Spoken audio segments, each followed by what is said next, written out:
కృష్ణాంజలి గారు, thanks for joining. Yeah please. Panel members అందరికీ నమస్కారం. నేను మన వంశీ గారు మాట్లాడిన దగ్గర నుంచి మొదలు పెడదాం అనుకుంటున్నాను. షర్మిల గారి విషయంలో రావటానికి ముందు ఎందుకు అనంటే ఇది బేసిక్ డౌట్ అందరికి కూడా, భారతదేశంలో ఉండేటువంటి ప్రజలందరికీ వంశీ గారు చేసిన ప్రస్తావన మీద ఒక క్లారిఫికేషన్ అది అవసరమని నేను అనుకుంటున్నాను. నేను మాట్లాడిన వెంటనే ఈ అంశంలో మీద ఖచ్చితంగా ఆయన క్లారిఫికేషన్ కూడా ఉంటే వచ్చుకోవడం, మేము ఇద్దరు మాట్లాడుకోవచ్చు. ఎందుకంటే డిబేట్ కదా ఇది, దాని గురించి తప్పేం కాదు. ఎందుకు అంటే ఇప్పుడు షర్మిల భర్త లేదా షర్మిల కొడుకు, వాళ్ళ కూతురు, వీళ్ళందరూ క్రిస్టియన్స్ కాబట్టి హిందూ దేవాలయాల గురించి వాళ్ళు మాట్లాడకూడదా అండి?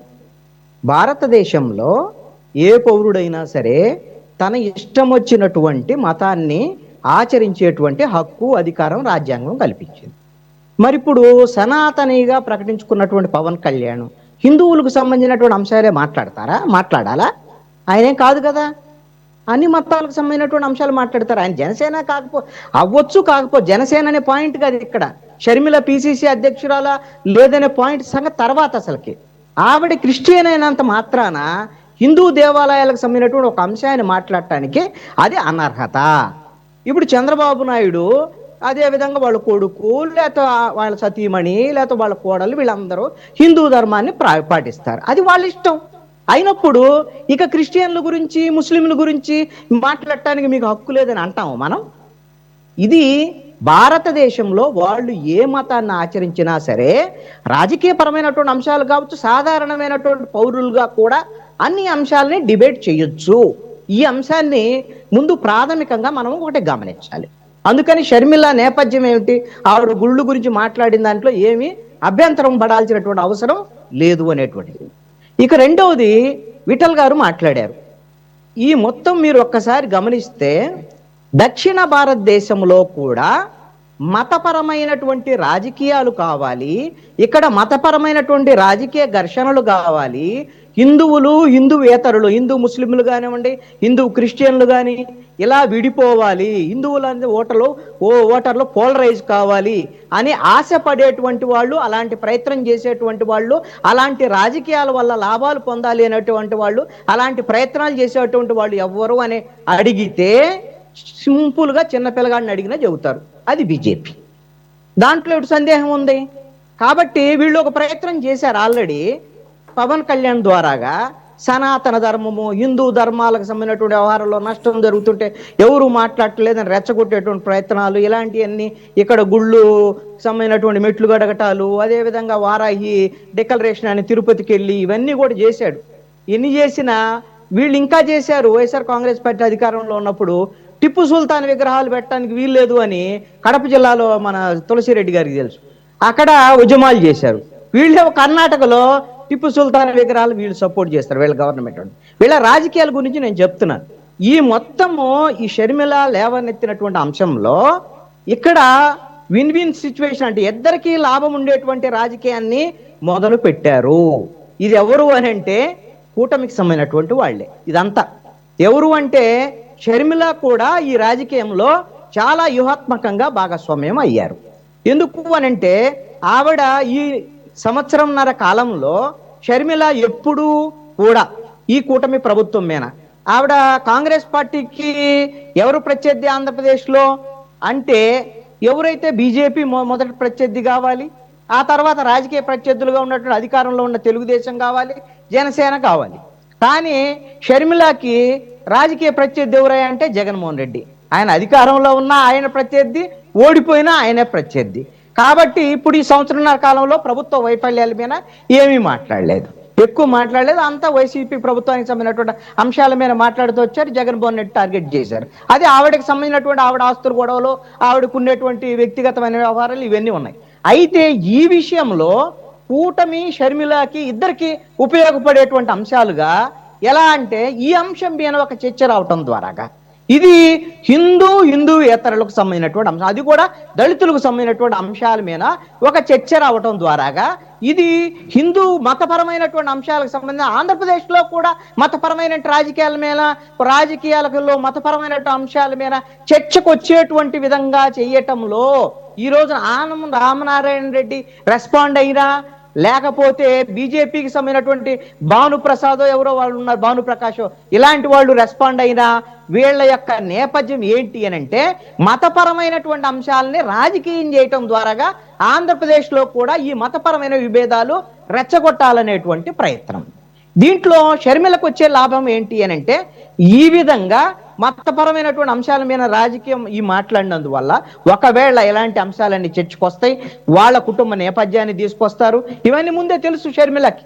ఇది అయినప్పటికీ లాభం ఏంటి అని అంటే ఈ కూటమి ప్రభుత్వం మీద, కూటమి ప్రభుత్వం ఆవిడ టార్గెట్ చేస్తుంది, ఆవిడ కూటమి ప్రభుత్వాన్ని టార్గెట్ చేస్తుంది. దీని ద్వారాగా వీళ్ళిద్దరి మధ్య రాజకీయం నడిచేటువంటి విధంగా చేయటం ద్వారాగా వైఎస్ఆర్ కాంగ్రెస్ పార్టీని పక్కకు బడి నెట్టేసేటువంటి ప్రయత్నాలు చేయొచ్చు. రాజకీయంలో సాధ్యమైనటువంటి విషయాలు, తప్పు కూడా ఏం కాదు. పోనీ వైసీపీ ఏమన్నా మెయిన్ పాలిటిక్స్ లో ఉండేటువంటి ప్రజల తరపున ఏమైనా మాట్లాడుతుందా? అది లేదు కదా. జగన్మోహన్ రెడ్డి ఎట్లాగా అసెంబ్లీకి రావట్లా, ప్రజల తరపున ఆయన మాట్లాడేది లేదు. కాబట్టి ఇప్పుడు షర్మిల చేసే రాజకీయమా లేకపోతే దీనివల్ల వచ్చే లాభాలు నష్టాలు ఏంటంటే దీనివల్ల ఎవ్వరికీ లాభం లేకపోగా కొత్త రకమైనటువంటి మతపరమైనటువంటి అంశాల వైపు వెళ్ళేటువంటి ఈ రాజకీయాల వల్ల నష్టం. ఇక షర్మిల లేవనెత్తినటువంటి అంశాల్లోకి వస్తాను నేను. ఇక్కడ అసలుకి టీటీడీ కట్టేటువంటి ఈ దళిత కాలనీల్లో ఉండేటువంటి వీటిల్లో దేవాలయాలు కడతారు. ఏంటి? వెంకటేశ్వర స్వామి దేవాలయాలు కడతారు. ఏంటి దానివల్ల వచ్చే ప్రయోజనం ఏంటి?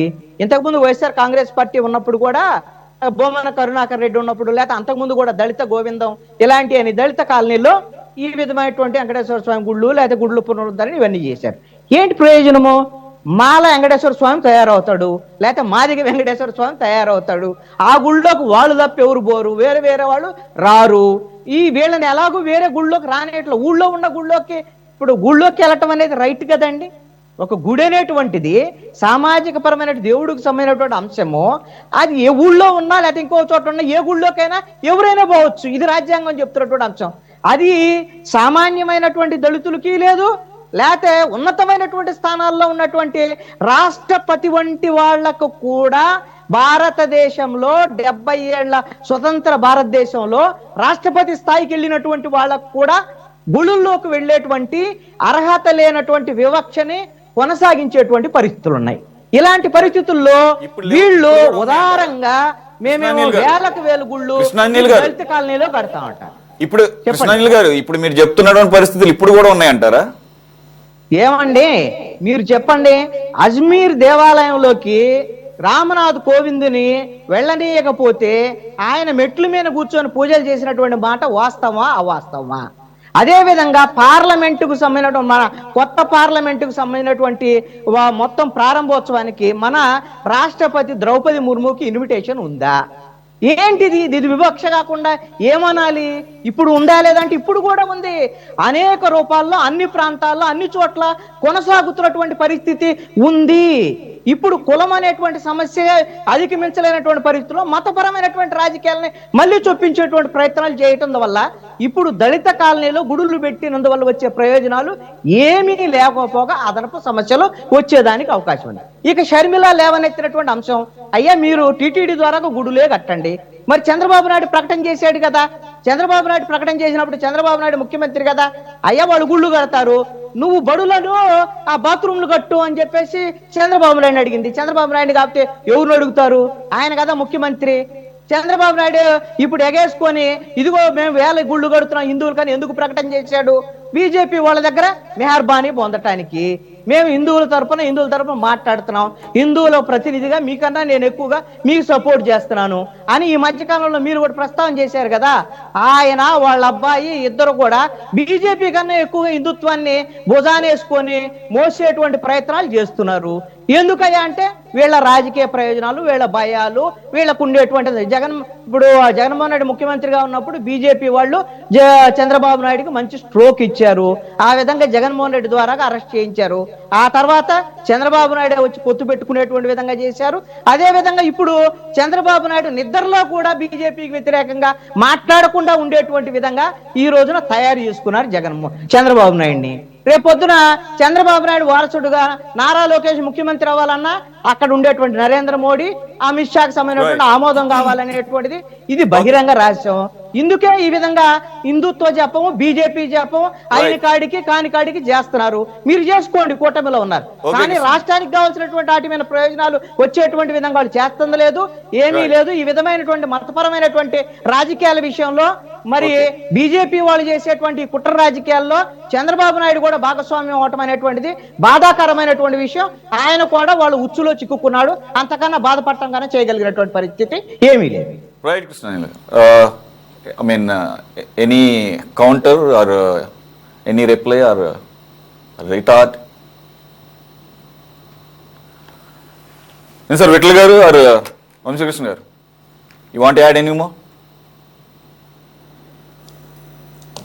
ఏం లేదు సార్, ఎట్లా చెప్పినట్టు కొత్తగాల్చి నెట్టడానికి మేము ఒకళ్ళు ఉన్నాం ఈ రాష్ట్రంలో. అందరూ అన్ని చేస్తారు, అన్ని మతపరమైనటువంటి కార్యకలాపాలే చేస్తాయి అన్ని పార్టీలు. కానీ మతపరంగా ఉద్రేకాలు సృష్టించేది బీజేపీ అని బీజేపీ మీద కొత్తగాల్చి నెట్టేయటమే తప్ప మేమా వ్యాఖ్యలు చేసింది దేవాలయాలు కట్టద్దన్నది, లేకపోతే దేవాలయాలకి డబ్బులు దండగ ఎందుకు అన్నది. అందువల్ల ఏంటంటే ప్రజలు అన్ని గ్రహిస్తున్నారు.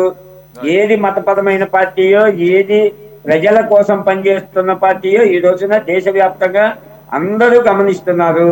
మనమేదో ఇక్కడ ఇంతవరకు ఈ గదిలో కూర్చొని మన మీద మాట్లాడుకోవటం కాదు, అంతా ప్రజలు అన్ని గమనిస్తున్నారు. రైట్, మీరు అన్నది కరెక్టే, ప్రజలు అన్ని గమనిస్తున్నారు. సో వాళ్ళే ఫైనల్గా